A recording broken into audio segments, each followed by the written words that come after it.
The need to pray is when you are confronted with issues.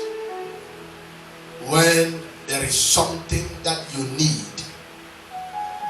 the help, God must intervene. That is when we are taught to pray. So from Sunday school, prayer is outlined to us as a conformity to a basic necessity. So we only pray so that our necessities will be met. Due to the teachings, when you see a believer praying seriously, you can deduce of a fact that that believer is confronted with an issue, or probably he or she needs God's intervention, because that is what we have been taught as a model or an outline of prayer.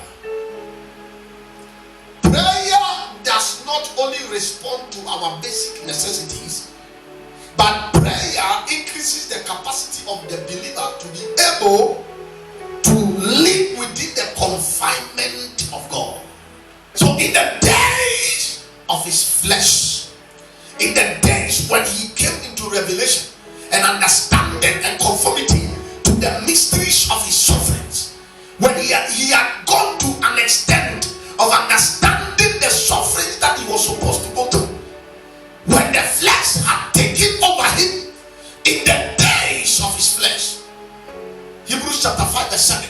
In the days of his flesh, he offered up both what? Prayers and supplication unto him that was able to save him.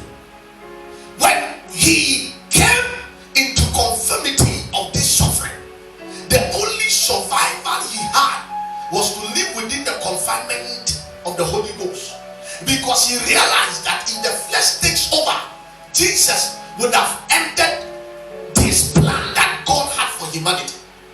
This was an eternal plan that God had purposed for humanity, and because the flesh took over Jesus, when he came into conformity of this suffering, there is